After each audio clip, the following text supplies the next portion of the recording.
It was the kind of June afternoon that England does best. Sunlight filtered gently through shifting clouds, dappling the lawns of Kingsfield College with a calm that seemed almost sacred. The stone quadrangles glowed pale gold beneath the summer sky, and the ivy clung stubbornly to the Gothic arches as if conscious of tradition. Within those walls, time seemed to slow not stall, but move with a dignity of its own. From the drawing-room window of the provost's house, Captain Arthur Hastings gazed out upon the ancient courtyard. A bell had just chimed somewhere, a slow, somnolent peal that reminded him of the unreality of the moment. He turned back into the room and addressed his companion, who sat with legs neatly crossed, gloved hands resting lightly on the arms of a mahogany chair. "Peaceful place," Hastings said, almost reluctantly. Poirot, ever the picture of composure, inclined his head a fraction. "Peaceful, yes, but my friend, do not confuse silence with tranquility. A monastery is silent. So is a courtroom before the verdict." And he added, with a gleam in his eye, "So is the theater before the curtain rises." Hastings chuckled. "You think something is about to happen here?" Poirot pursed his lips. "I do not say that. I merely observe that where there are reputations, rivalries, and great intellects all crowded into a small space, there is bound to be friction." He glanced across the room, where portraits of long-dead provosts glowered down from the walls in oils and carved frames. They had the sort of faces that spoke of hard judgment and harder doctrine. "I must confess," said Hastings, lowering his voice slightly, "I'm still not quite sure why we've come. An invitation from a college provost isn't your usual summons." Poirot tapped his fingers gently against the side of his teacup. "Ah, Nan, but this is no ordinary provost, mon ami. Lord Adelbert Thwaite is a man of great mind, but also of great vanity.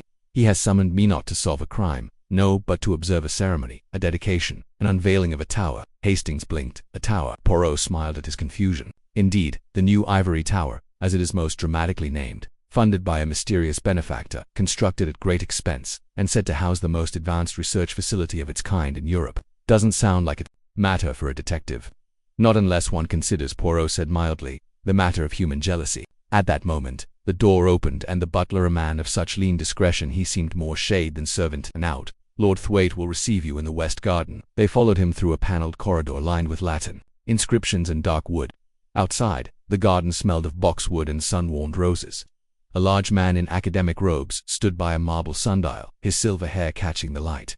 "My dear Lord Thwaite greeted with theatrical delight. "And Captain Hastings, of course, an honor, a profound honor." He took Poirot's hand in both of his and shook it as if conducting a ritual. "I was just telling Professor Reed that I expect a murder any day now, just to give you something more suitable to do." Poirot raised his eyebrows. "Let us hope, my lord, that no such sacrifice is required on my account." Thwaite chuckled and gestured to a group of chairs on the lawn. "Come, come, you must meet the dramatis personae. No mystery novel is complete without them." Already seated were three individuals. A tall woman with iron-gray hair and an expression of permanent disapproval gave a nod in their direction. Miss Marjorie Gretham Thwaite supplied classics, wielder of the sharpest tongue in college. The woman's mouth tightened, but she said nothing. Beside her, a younger man with unruly hair and nicotine-stained fingers flicked ash onto the grass. Professor Lucian Reed, mathematics, a brilliant mind, somewhat less brilliant in social graces. Lucian grunted but did not rise. "And lastly," said Thwaite with a smile that was just a little too tight, "Dr. Imogen Vale, psychology, our most recent and most controversial appointment." The woman in question extended a hand to Poirot. She was striking dark-eyed, with a scholar's composure and a dancer's grace. "You've come just in time, Monsieur Poirot," she said. "The tension here could be bottled and sold." Thwaite clapped his hands. "Excellent. You see, Poirot, we're all quite self-aware now. If only it made us better behaved." "I believe," said Poirot, settling into a chair, "that people are never so dangerous as when they believe they are clever." There was a pause tense and quite telling. Then Miss Gretham said coldly, "You must understand, M. Poirot, that the college has recently undergone upheavals." "Indeed," said Poirot. "Yes," said Lucian, flicking his cigarette again. "The tower, the bloody tower." Thwaite made a noise like a cough muffling a groan. "It was meant to unite the disciplines," said Dr. Vale. "It has, instead, ignited rivalries. Who gets the top floor? Who receives the benefactor's grant? Whose research is deemed most vital?" Hastings, a little puzzled, glanced at Poirot, but the Belgian's face was a mask of attentiveness. Lucian leaned back. "And then there's the question no one is supposed to ask." "Which is," Hastings ventured. "Who is the benefactor?" said Lucian with a crooked smile. "No one knows. The funds arrived under the name of a Belux, no address, no firm, just a cascade of gold. Makes you wonder what they expect in return." Miss Gretham sniffed. "Some modern sponsor with delusions of grandeur." "I wouldn't be so sure," murmured Dr. Vale. "There's something about this that feels off." "Come now," said Thwaite, rising. "Let us not darken the day with speculation. We shall dine in the senior common room this evening, And tomorrow, the tower opens, and all will be light. As the group dispersed, Poirot lingered at the edge of the garden, gazing up toward the gleaming spire of the new tower rising behind the college's medieval rooftops. Its glass windows caught the late afternoon sun, blazing gold. "What do you make of it?" Hastings asked him quietly. Poirot narrowed his eyes. "I make of it," he said, "a question, a very tall question, and one that demands perhaps an answer in time." And as the bell tolled again 6 deep strokes that echoed through the quadrangle, Poirot turned his silhouette dark against the sunlit stones. Somewhere in the college, a window slammed, a dog barked, and the shadows stretched across the lawns. The great bell of Kingsfield College tolled 5 times before dawn, a hollow and unfamiliar sound that seemed to ripple across the sleepy cloisters like a warning. Hastings, who had been lightly dozing in his guest room above the old library, sat up abruptly. For a moment he could not place the sound. Then a sharp knocking came at his door, followed by the butler's thin, urgent voice. "Captain Hastings, sir, apologize, but there's an incident." An incident. The English way of announcing catastrophe. Hastings threw on a dressing gown and followed the man, who moved with brisk, almost panicked efficiency. The early light was blue and cold, seeping into the stone corridors like a ghost. As they passed the stairwell, another college servant, young Porter, hurried by with a confused expression and a bundle of keys in hand. "What's happened?" Hastings asked. "I've been told not to say, sir, but Lord Thwaite requests your presence." And M. Poirot's, if he's awake. He was. When they reached the foot of the staircase to the east wing, they found Poirot, already dressed, immaculate as ever, his mustaches perfect despite the hour. "Come, Hastings," he said quietly. "It is, I fear, the moment we anticipated." The group moved through the cloisters in silence, their footsteps echoing ominously off the flagstones. Then they crossed the central courtyard and approached the entrance to the Ivory Tower. The sleek new addition that had inspired so much muttered discontent the day before. 2 constables were stationed outside the glass doors, which had been propped open to let in the morning chill. Inside it was quieterly so. The modern architecture clashed oddly with the older college buildings, all clean lines and pale marble and brushed steel. It was beautiful in a sterile, almost corporate, way. Out at the far end of the atrium, a spiral staircase twisted upwards, a ribbon of steel and glass. A uniformed officer stood at the base of it, speaking in low tones with none other than Lord Thwaite himself, who now looked a good deal less theatrical than he had the day before. He turned when he saw them. "Thank you for coming. This is a matter of grave urgency and great delicacy." Poirot inclined his head. "Who is dead, my lord?" Thwaite closed his eyes for a moment. "Professor Lucian Reed.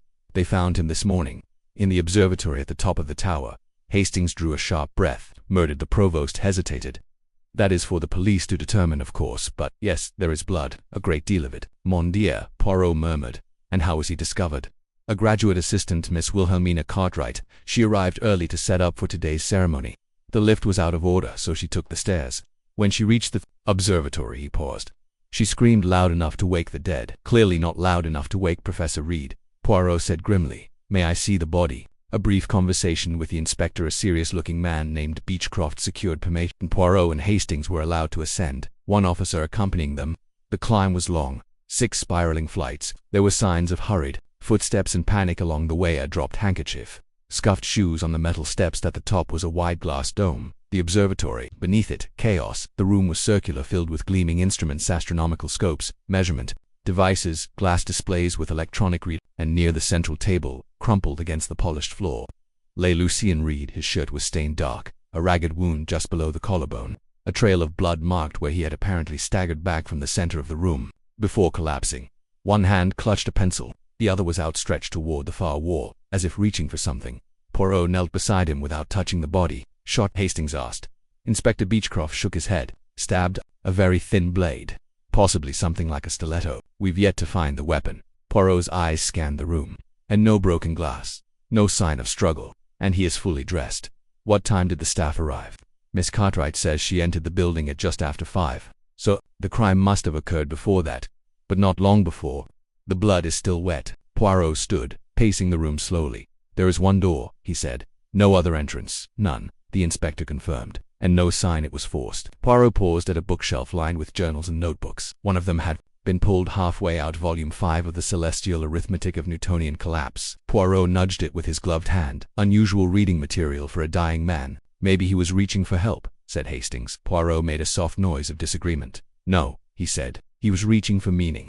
They descended once more and found the others gathered in the provost's drawing room. Dr. Vale, Miss Grissom, and several others who had evidently heard the news. Faces were pale, voices hushed. It's terrible, Dr. Vale said softly. Lucian may have been difficult, but he didn't deserve this. Miss Greetham crossed her arms. He had enemies. That is an unfortunate truth, said Lord Thwaite, even among scholars. Poirot looked around the room slowly, his gaze lingering on each face. If I may ask, he said, who had access to the tower yesterday evening? Thwaite frowned. Technically, all faculty had access. Each one has a passkey, and students, only a few research assistants. We are quite strict. The building is locked at 10. Poirot tapped his chin. Then we are left with a puzzle. A locked building, a single point of entry, and a murder in the highest room. Miss Greetham made a sound of derision. A locked room mystery. How quaint. Poirot's eyes twinkled. Madame, you say it with contempt, but I find such puzzles most revealing. When there is only one door, one must look not at the means but at the mind. Dr. Vale was watching Poirot intently. Do you think one of us did it? Poirot turned his gaze to her. Do you believe someone outside the college that had a reason to kill Professor Reed? I suppose not. He nodded. Then we begin with the assumption that someone inside this ivory tower has drawn blood. He turned to Inspector Beechcroft. I would ask that no one be permitted to leave the grounds, and that I be allowed to speak to each of the senior members of staff alone. Beechcroft agreed. The college was effectively sealed. Poirot bowed gently to the assembled company. One more question, he said. Was anything taken from the observatory? Thwaite blinked. Not that I'm aware. Because, Poirot said softly, Professor Reed was working on something confidential, a theorem or formula, something kept secret, something worth killing for. And with that, he left the room in silence. Behind him, the shadows deepened across the paneled walls, and the bell tower of Kingsfield struck 6, each chime slower and more solemn than the last. The senior common room at Kingsfield College had seen generations of scholars argue over Plato and pass the finer points of Chaucer, but never, Hastings suspected, had it played host to an inquiry into murder. The curtains were half drawn against the morning light, the wood-paneled walls catching the glow of oil lamps and flickering hearth. Poirot had taken the high-backed leather armchair nearest the fire not for warmth, but for the commanding position it offered. The arrangement was deliberate. One chair opposite him, no distractions, no clutter. The room had become a stage. Inspector Beechcroft entered, notepad in hand.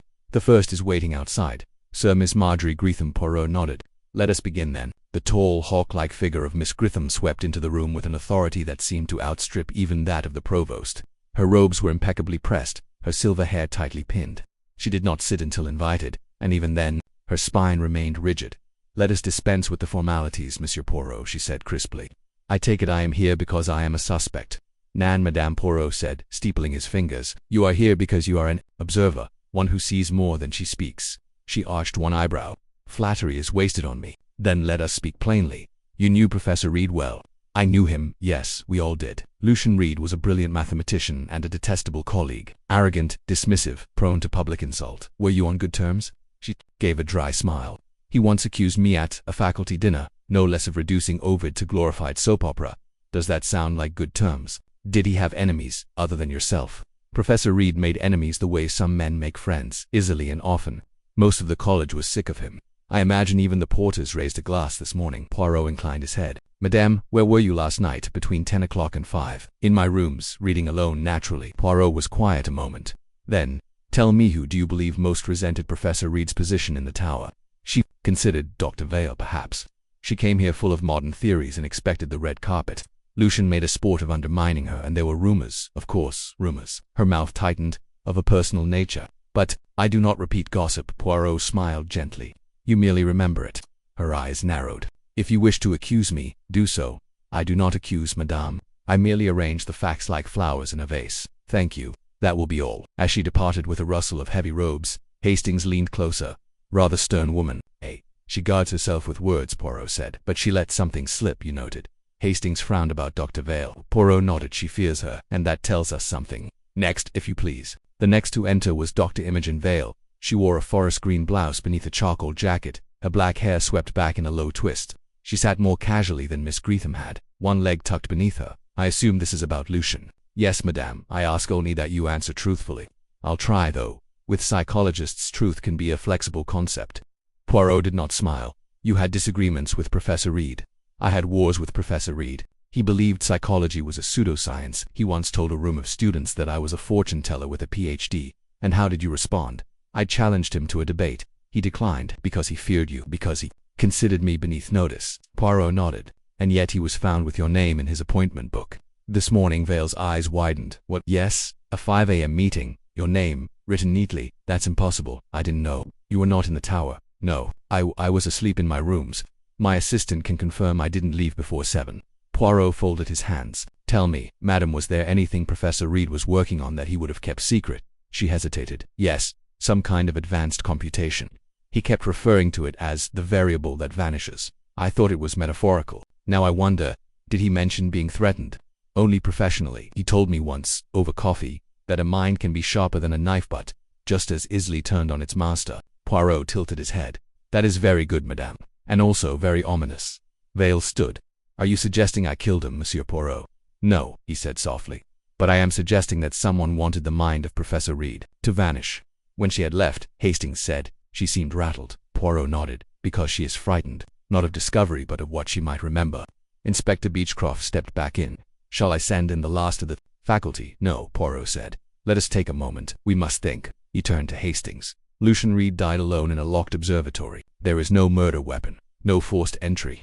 He was scheduled to meet someone and someone else knew it. You think the meeting was a trap, perhaps, or perhaps it was real and someone intercepted it. There was a pause, then Poirot added, there is one detail that bothers me, mon ami. What's that? Poirot tapped his temple. The pencil. He clutched it as he died. Why? He was not a sentimental man. No scribbled note, no message scrawled in blood. So what does it mean? Poirot stood. It means, Hastings, that the clue is not what he wrote, it is what he intended to write. Just then, a knock came at the door. A junior porter, red-faced and out of breath, begging pardon, sir. We've just found something. Poirot's eyes narrowed. What? An envelope, hidden in the back of the observatory desk drawer. It's marked, to be opened only in the event of my death. Hastings drew a breath. A warning, or a confession, Poirot said grimly. Come, let us see what the dead man feared, enough to leave behind. And as they followed the boy through the quiet halls once more, Poirot's footsteps echoed not just with purpose, but with the first shadow of truth. The envelope was pale cream and faintly curled at the edges, as though it had been stored for some time in a place both dry and seldom disturbed. It bore a handwritten instruction in dark blue ink, in a scholar's elegant hand, to be opened only in the event of my death. L.R. Poirot turned it over slowly, inspecting both front and back with care before breaking the wax seal. It cracked crisply, the sound very loud in the silent study chamber off the observatory floor where the envelope had been discovered. Inspector Beechcroft stood beside him, arms folded, while Hastings hovered near the window, his breath fogging. The cold glass dot inside was a single sheet of ivory-colored notepaper. Poirot unfolded it gently. His eyes skimmed the contents once, then again slower. Then he read aloud. To whoever finds this, if I am dead, it will not have been an accident, nor illness. I have made too many enemies for it to be otherwise. My work, my real work, is worth more than my life to some, and intolerable to others. I do not know who will strike, but I know someone must. There is a notebook in my private drawer. Black cover, red spine. Find it, guard it, and if she tells you it was suicide, don't believe her. Lucian Reed, June 16th. There was a short silence. Poirot handed the letter to Beechcroft, who read it. With knitted brows, he suspected murder, the inspector muttered. Poirot nodded. More than that, he expected it. Hastings said quietly, and she, who is she? Poirot tapped the table lightly with his forefinger. We cannot be sure. But Lucian Reed was not a man prone to vague sentiment. If he used the word she, he meant someone very specific. Beechcroft pocketed the letter. We'll secure it as evidence. And the notebook. Poirot stepped briskly across the observatory. A study, a wide oak desk, recently cleared, stood against the wall. Several drawers were empty or neatly ordered. College regulations required that sensitive materials be cleared weekly. But the bottom drawer on the right side stuck slightly when pulled. Poirot bent and extracted a black-covered book with a red cloth spine, exactly as described. He flipped it open and scanned several pages. It is not a diary, he murmured. It is calculation, a chain of logic, equations, symbols, margin notes. But look here, Hastings. He held up the book, revealing a torn corner near the final pages. Something has been removed. Perhaps he did it himself. Hastings offered, or perhaps it was taken, after the fact. Beechcroft exhaled through his nose. No weapon, no witnesses, and now missing pages from the man's personal papers. I don't like it, Poirot. Poirot smiled faintly. But I do, because where there is subtraction there must once have been addition. We must only look closely at the sum. He turned, scanning the observatory one final time. His gaze paused at the brass telescope standing by the eastern window. Poirot walked over and peered into the eyepiece. After adjusting the focus slightly, he made a soft sound of interest. Hastings, come see. Obligingly, Hastings looked through the lens. It's trained on the chapel tower. Poirot nodded. Yes, and angled at the belfry. Odd thing to study with an observatory telescope, Beechcroft said. Unless, said Poirot quietly, It is not what the telescope sees, but when. The men descended from the tower in thoughtful silence, Poirot carrying the notebook, with the utmost care. When they returned to the provost's study, they found a fresh tension in the air. Lord Thwaite stood beside the fireplace, speaking in hushed tones with Miss Marjorie Gretham. Dr. Vale sat slightly apart, hands clasped in her lap, expression unreadable. Poirot entered and held up the letter. "Ladies and gentlemen," he said, calmly, "we have a statement written by Professor Reed before his death. In it, he makes 3 claims." The room stilled. 1, that he believed he would be murdered. Gasps. 2, that he left behind a notebook critical to his work. "We have recovered this notebook, minus several torn pages." He let that settle, then added, "and 3, that a woman might claim his death was suicide and that such a claim would be false." Silence. Miss Gretham recovered first. "That's preposterous. Lucian was a paranoid, pompous man, but he wasn't clairvoyant." "No," Poirot agreed, "but he was observant. He felt the pressure. Perhaps he received threats. Perhaps he noticed someone behaving unusually. Whatever the cause, he anticipated danger." Dr. Vale said slowly, "But he wasn't afraid." Poirot turned to her. "No," she shook her head. "Not in the last week at least." He'd seemed unusually satisfied, like he'd finally cracked something. Hastings asked. "Cracked what?" Vale hesitated, then leaned forward. "Lucian claimed he'd discovered a predictive algorithm, something to do with behavioral probability based on seemingly random variables. He said he could track actions before they happened, decisions, even emotional ones." It sounded absurd. "Why absurd?" Poirot asked gently. "Because that's not mathematics. That's psychology or prophecy." "Or murder," murmured Miss Gretham. Dr. Vale turned sharply. "What are you implying?" "I'm implying," Gretham said, voice tight, "that Reed might have discovered something someone else wanted buried." At that moment, the door opened. It was the same junior porter from earlier. "Begging pardon, sir, but Constable Rake has just returned from checking the rear lawn path. He found a trail of fresh footprints near the back fire door of the tower." Beechcroft frowned. "Footprints? In this dry weather?" "Yes, sir. Through the flower beds. The gardeners watered last night left the ground soft." Poirot straightened. "Then, we shall inspect this path immediately." They exited the study as a group, moving across the courtyard under the broadening morning sun. At the back of the tower, near a small utility exit, they found a set of shallow impressions in the dark soil, a man's shoes, narrow-soled, leading from the grass to the door then back again. Beechcroft squatted. "These weren't here yesterday. I swear it." Poirot knelt beside him. "And yet they are not fresh enough to have been made this morning. No water pooled. The edges are firm. Late last night, I think, after the watering." He rose and looked up at the building. "This door is used rarely." "Yes," the porter nodded. "Emergency exit only. Always kept locked." Poirot smiled faintly. "And yet someone had the key." He turned to Beechcroft. "Inspector, I request that we examine the key registry. Every copy of the tower master key must be accounted for and checked for fingerprints." Beechcroft nodded, already scribbling. "And you, Hastings," Poirot said, his tone soft but urgent, "shall accompany me to the college archives. I wish to know more about this tower, about the benefactor who built it."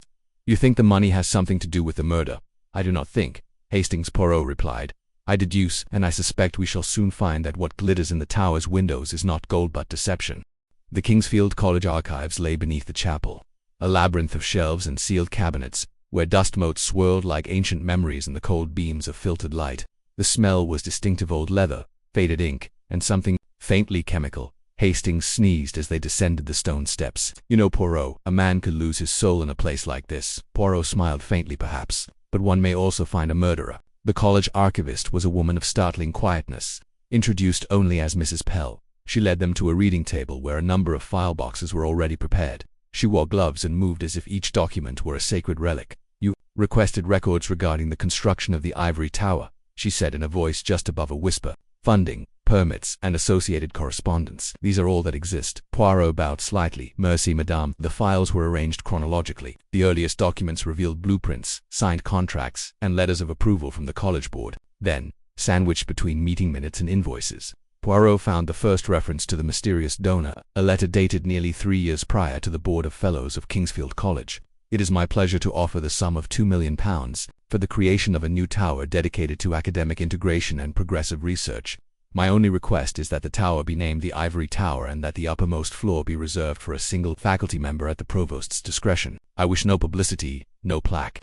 My identity shall remain discreet. You may refer to me in documentation as a B-Lux. Yours in scholarship, a B-Lux." Hastings whistled. £2 million with no credit. That's English. Poirot's brow furrowed, and noticed the final stipulation: the top floor reserved by the provost's choice. It was Lord Thwaite who gave that position to Lucian Reed. "Yes," Hastings murmured. I remember the odd tone yesterday when Thwaite introduced him. Something about him almost seemed ... reluctant. Poirot nodded. Exactly, we must consider. Was Lord Thwaite acting under pressure when he appointed Reed, or did he later regret it? They continued reading. One memorandum caught Poirot's eye. It was a handwritten note from Thwaite to the bursar, dated just before the tower broke ground.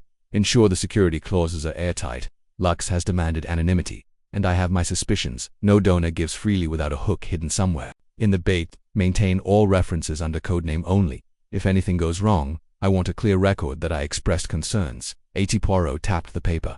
Hastings, do you see? Even at the time, Thwaite felt the presence of a string being pulled, but by whom? They requested a list of all donations from the past 5 years. Curiously, there were no other contributions from a Belux or any known alias in college records, no scholarship grants, no previous gifts, not even a reference in college alumni databases. It was as though the name had emerged from nothing, deposited a fortune, and vanished again. Could it be a pseudonym for someone inside the college? Hastings asked. Possibly. But the method is too cautious. A true insider would not leave such a neat trail of breadcrumbs unless they wished to appear as a phantom. He paused. It is a name meant to mislead. Lux Light. And yet we see nothing clearly. They thanked Mrs. Pell and departed the archives.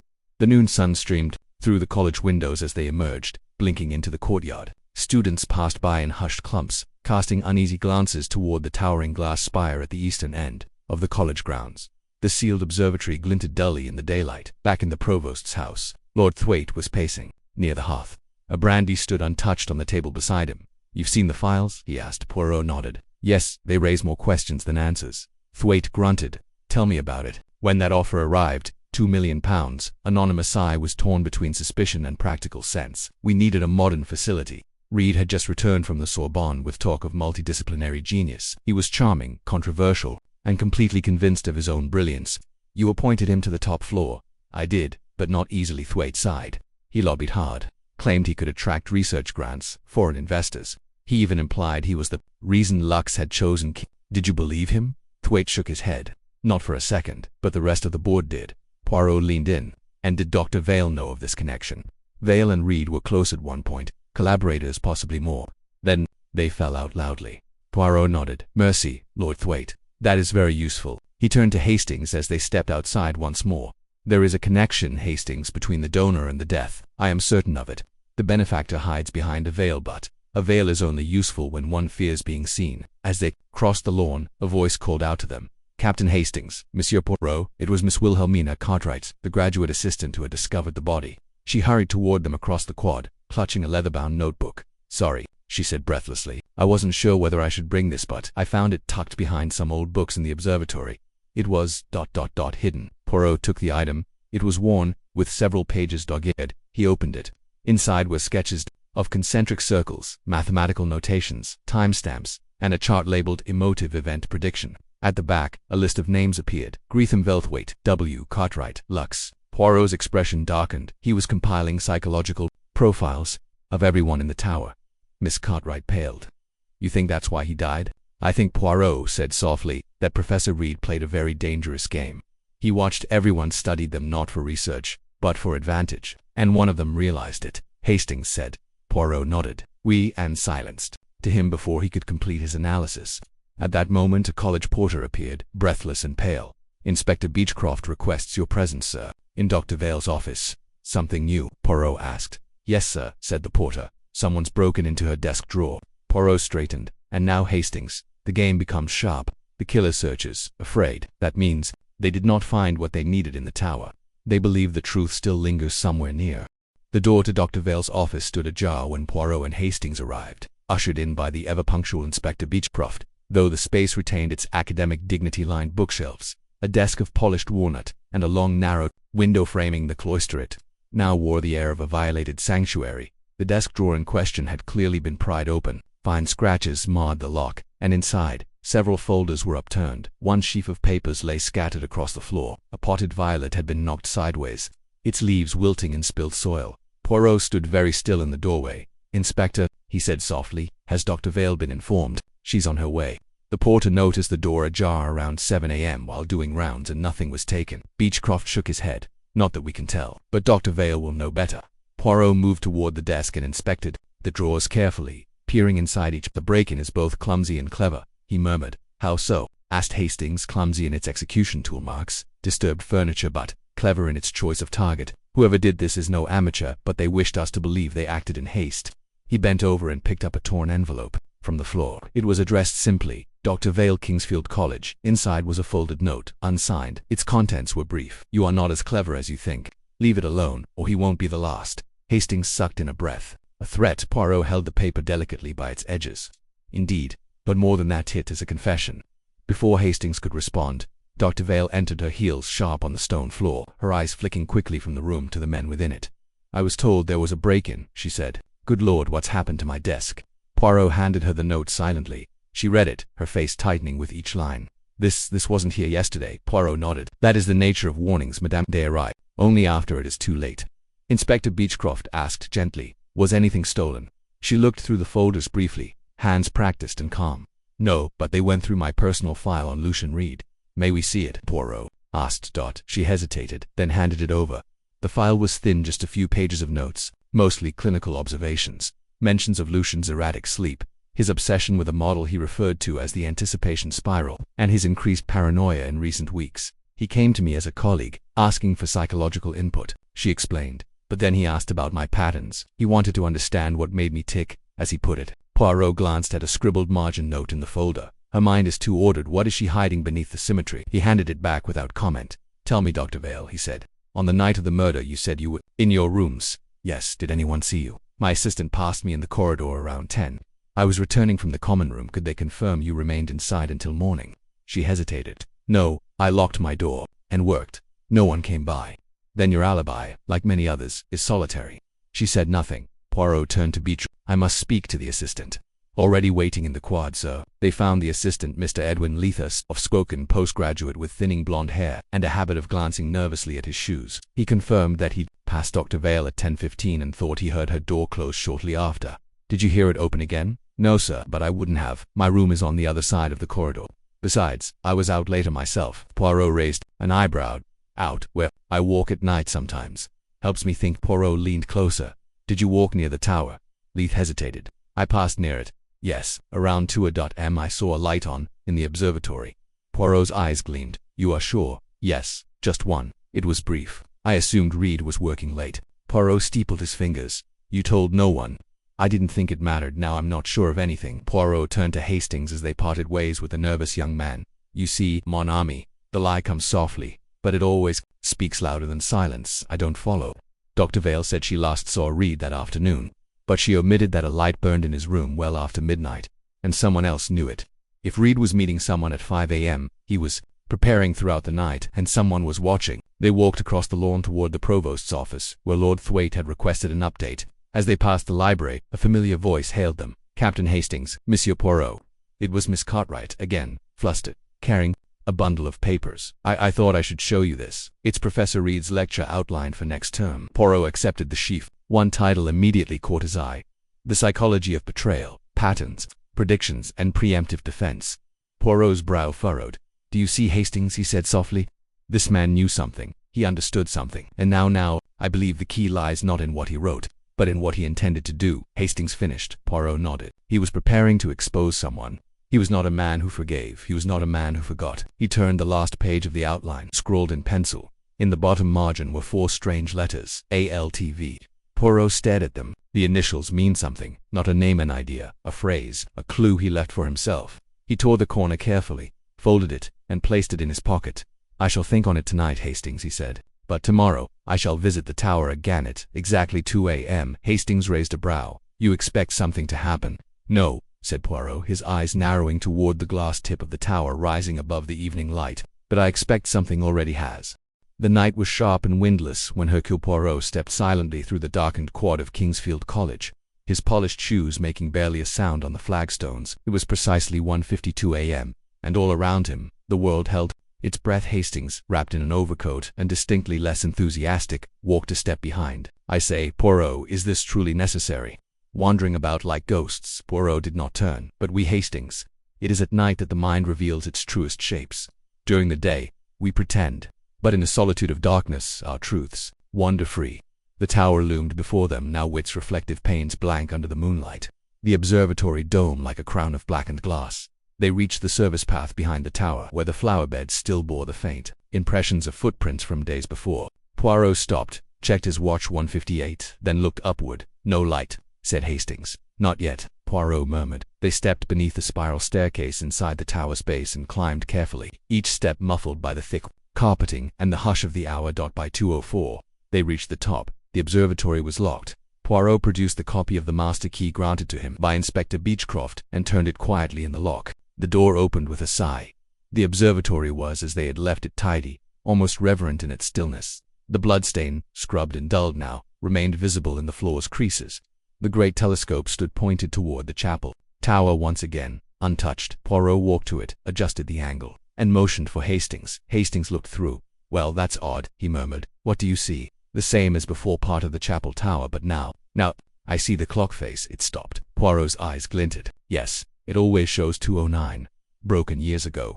And yet, retrained the telescope on it, because he wanted to know exactly when something happened. Hastings guessed. Not when, Poirot said softly, but who was present when it happened. He turned away just as a noise echoed faintly from the stairwell below. Footsteps. Poirot held up a hand for silence.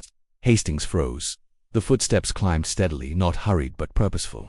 Then came a pause outside the observatory door. Poirot gestured for Hastings to step behind the observatory curtain. He himself moved to the far corner, concealed behind a tall shelving unit. The door creaked open. A figure entered, cloaked in a long coat, hat pulled low. They carried a small torch, which they flicked on and pointed toward the telescope. The light swept quickly across the room, over the floor, the table, the walls, then back again.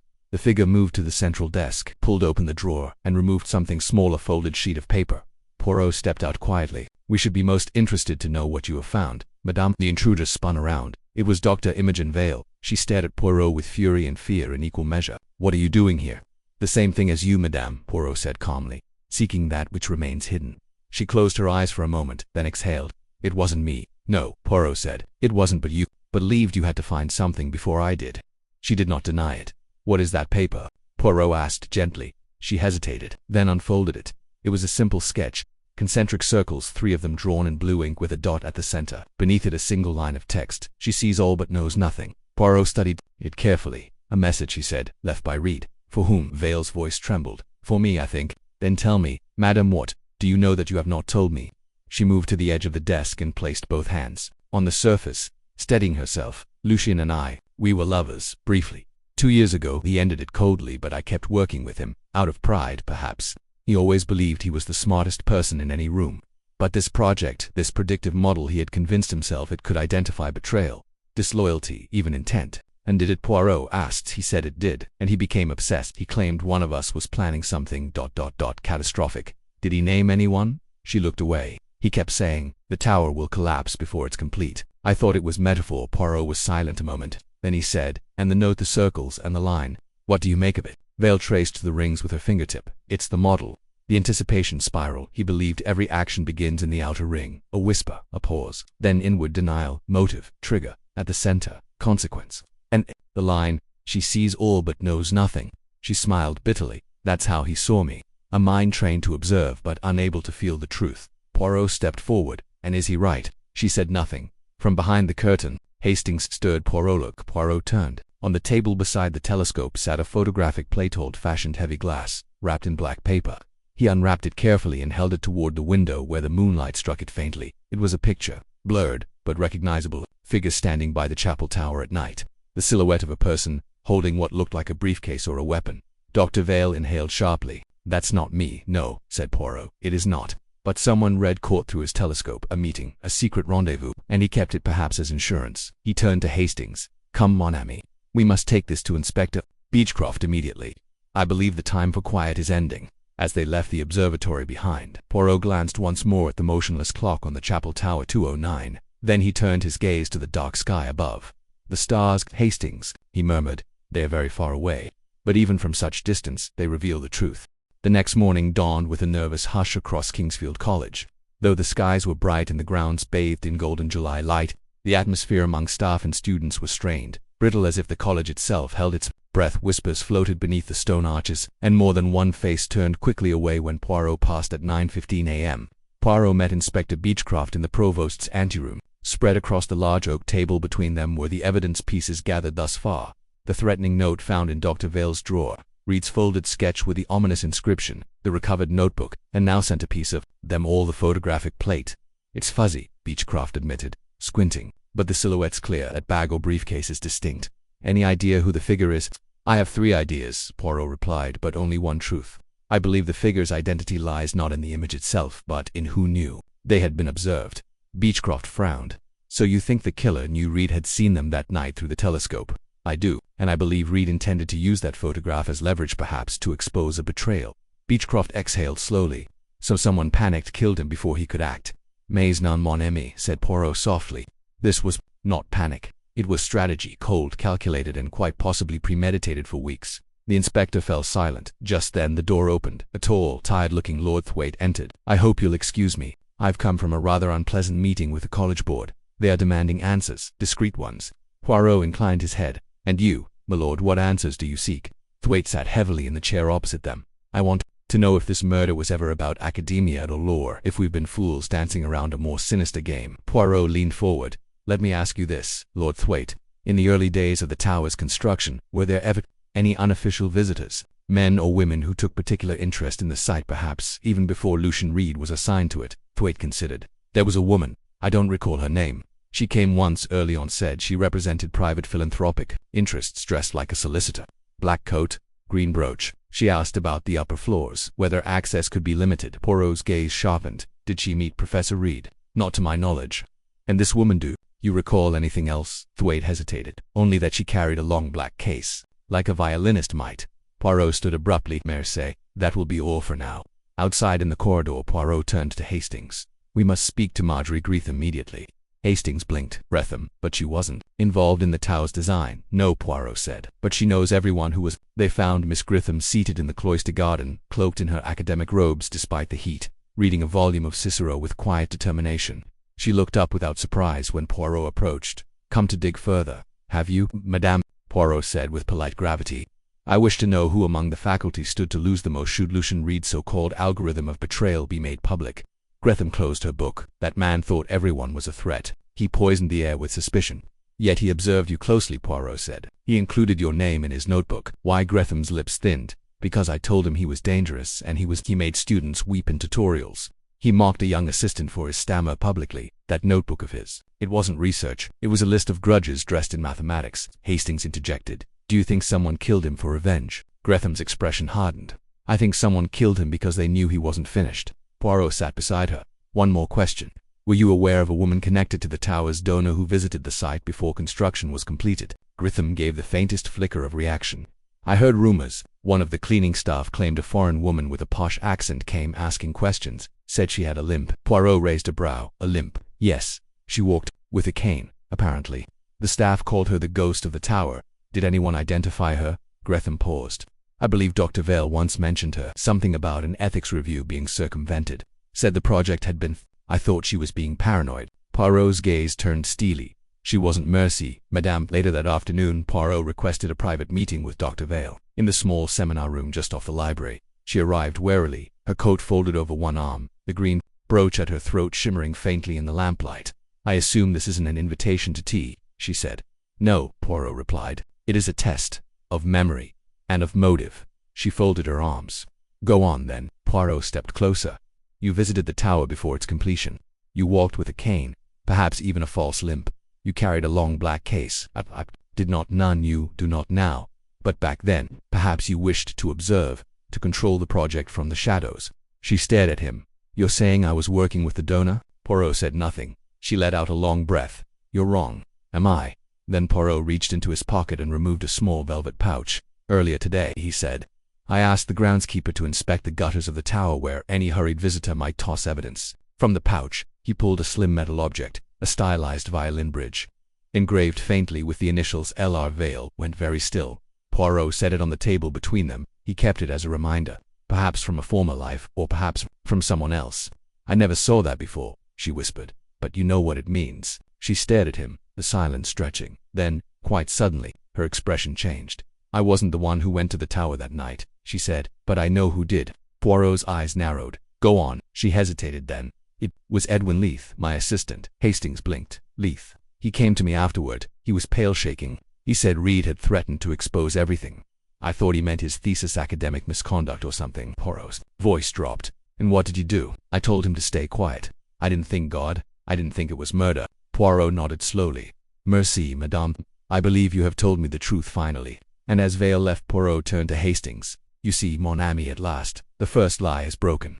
Hastings frowned. Do you believe her? I do, Poirot said, because she gave away too much hand, not enough. He picked up the violin bridge, turning it in the light. One person has yet to be questioned.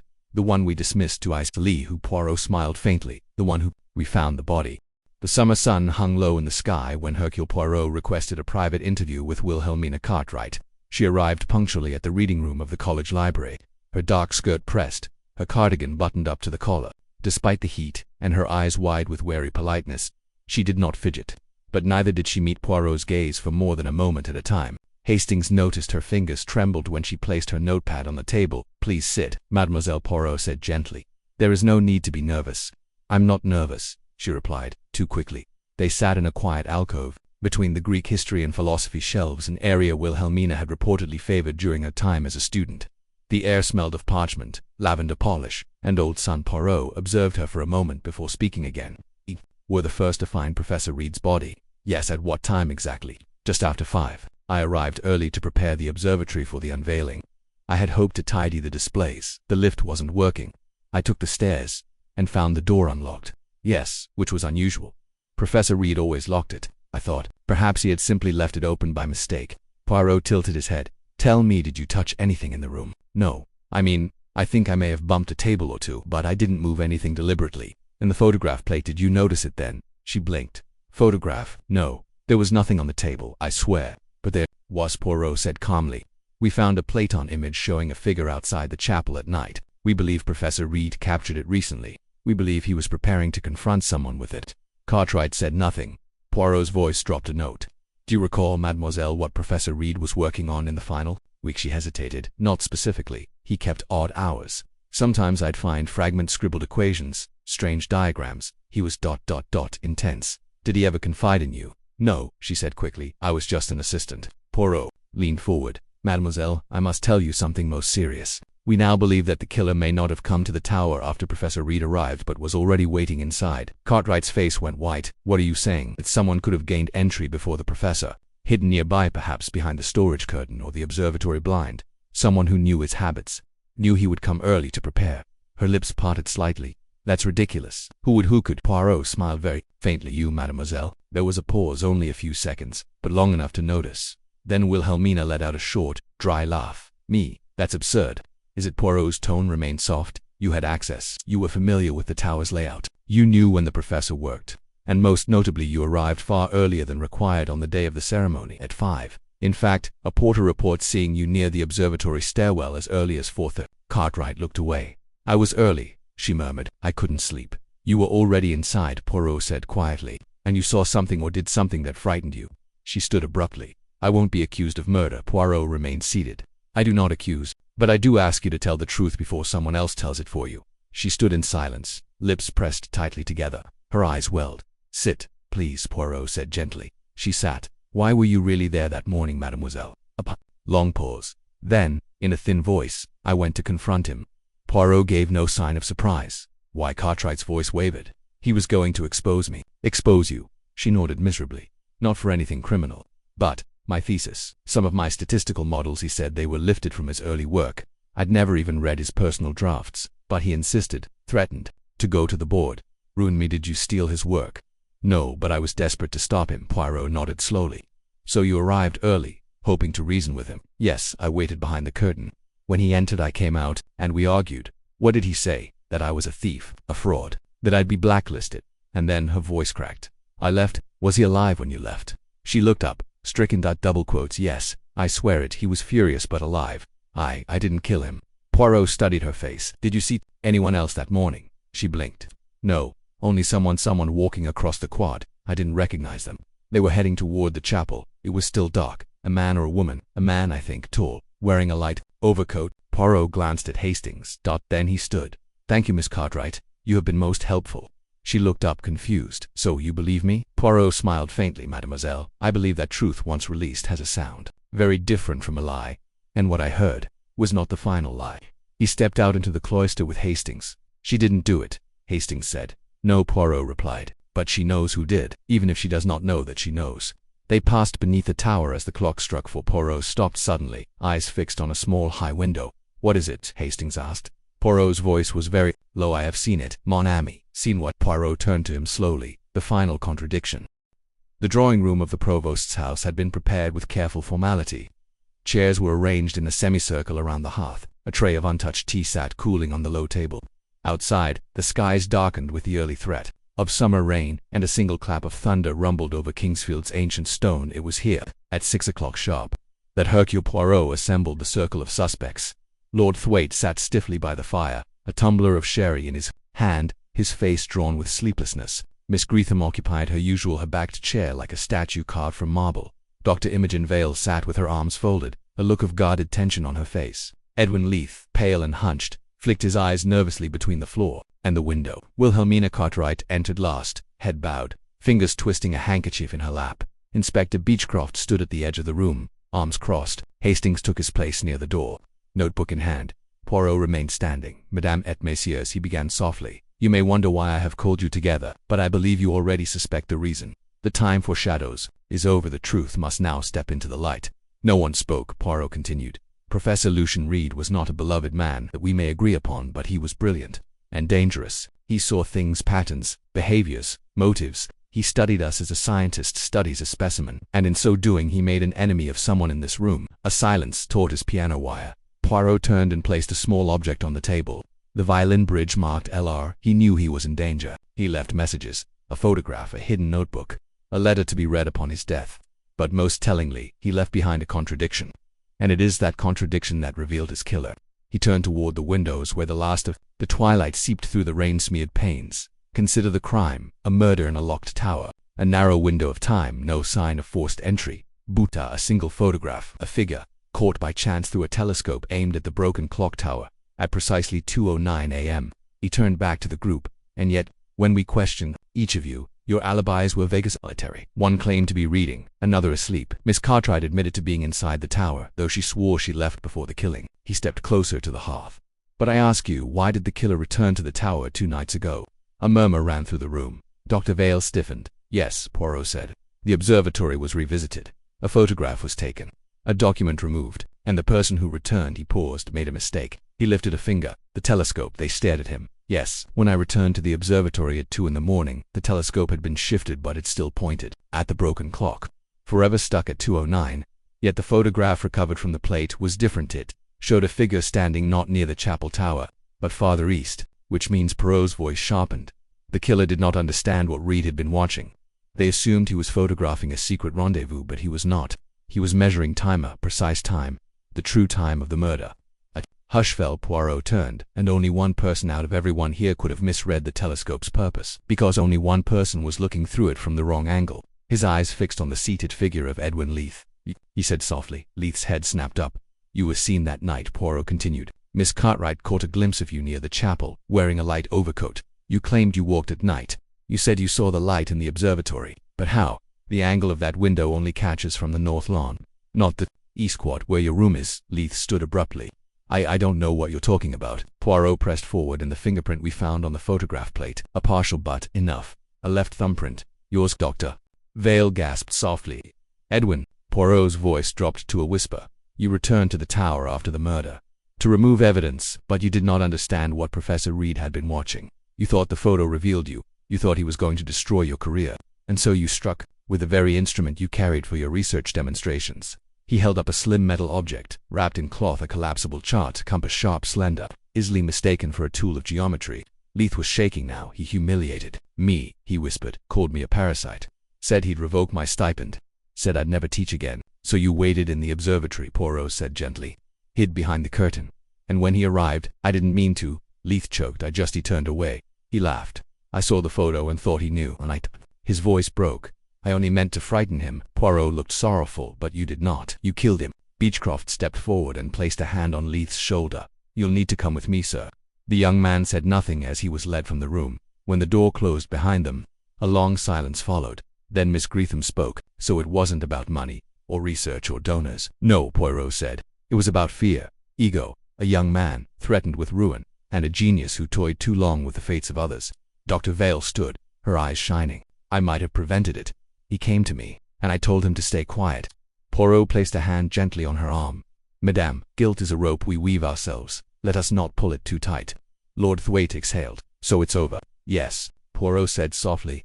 The tower may rise again, but this time, let it rise with truth. As the thunder rumbled once more outside, Poirot turned and walked slowly to the window, his silhouette framed by the tall glass panes. Hastings joined him quietly. You suspected Leith from the beginning? No, Poirot murmured. I suspected everyone, but in the end, only one person stood in the wrong place at the wrong time, seen by the man who never missed a detail. He glanced up at the glass dome of the tower beyond, and thus he whispered, the Ivory Tower weeps, no more. The rain fell in soft, insistent rhythms upon the stained glass panes of the chapel. It was a thin, sorrowful drizzle, the kind that blurred the outlines of stone statues and turned the old college gardens to watercolours. Inside the provost's study, the fireplace crackled gently, casting a warm orange glow across the bookshelves and the dark velvet curtains. Poirot sat alone in a wing-back chair, one polished shoe resting neatly upon the other. Hastings stood by the window, arms crossed, his expression thoughtful. It still troubles me, Hastings said, after a while. How quiet he was. That boy Leith, you'd never have thought him capable. Poirot's voice was calm. Oui, mon ami, but the heart of man is not always written on his sleeve. It is written in silence, in fear, in desperation. Hastings turned. You think he planned it? No, I think he hoped it would not come to this. But when hope fails, the frightened heart may reach for the blade. Poirot tapped his fingertips together lightly, and read. Hastings asked, do you regret solving it? The man was cruel. Cruel, yes, but also brilliant, a man who saw too far. Perhaps he peered into the minds of others as though they were diagrams and forgot that emotions are not equations. Poirot rose and walked to the window. Outside, students passed in small groups beneath umbrellas, heads bowed. A young woman paused to look up at the tower, its dome still dark and shuttered. Now under official closure, a tower of glass, Poirot murmured, built to house intellect and ambition. And yet, in the end, it reflected not brilliance but human frailty. He turned back. It is a curious thing, Hastings. The word ivory, so pure, so elegant, and yet it comes from death. It is taken, and so too was this tower, built from things taken. Stolen hopes, stolen pride, stolen truths. Hastings walked over, lowering his voice. Do you believe it was ever about the donor? About this Abbey Lux? Poirot nodded slowly. Yes, but not in the way we imagined. A false name, a shadow behind the curtain. And yet, perhaps it was never one person. Perhaps Lux was only the mask of institutional power, but of privilege. Of the unseen hand that funds genius, then abandons it when it becomes inconvenient. He sat again, more slowly this time, and smoothed a crease from his trousers. Reed knew too much, Poirot said, and perhaps in a different world, he might have been protected, but in ours he was alone. And the one person who could not bear to lose what little he had left took everything. Hastings was quiet. At that moment, a soft knock came at the door. It opened, and Miss Wilhelmina Cartwright entered, hat in hand, her eyes red-rimmed. I hope I'm not intruding, she said quietly. Not at all, Poirot replied. Rising, I wanted to thank you, she said, for seeing me, for believing that I didn't. She broke off. Poirot offered her a chair. She did not take it. I've decided to leave the college, she said. There's too much of him here. Poirot inclined his head. You must go where the heart may breathe. She looked down at her hands. He wasn't always cruel, you know. At first he believed in me. Then something changed. He became paranoid, possessive of his ideas. I think he saw betrayal everywhere. Then he was not alone in that, Poirot said gently. She looked up, startled. Then, after a moment, she nodded. I'll be all right, she said. Eventually, Poirot opened the door for her. And if you should ever need a letter of recommendation, he said with a small smile. Captain Hastings is an excellent typist. She smiled, the first genuine one he'd seen from her, and stepped into the corridor. The door closed behind her with a soft click. Hastings chuckled. I'm a bit out of practice, you know. Poirot raised his eyebrows. Mais Nan, you are merely discreet. The two men sat in companionable silence for a moment longer. Outside, the chapel bells struck noon. Poirot stood and took his hat from the stand. Well, Hastings, he said with finality, the case is closed. The tower is silent. But the little grey cells, he tapped his temple lightly, they continued to think. Hastings held the door open as they stepped into the corridor. Where to next? He asked. Poirot's eyes twinkled. Perhaps a warm fire, a quiet train, and a puzzle with no corpses in it. Nest CEPA. And together they walked out of Kingsfield College, beneath the dripping ivy, into the mist and memory of another solved mystery.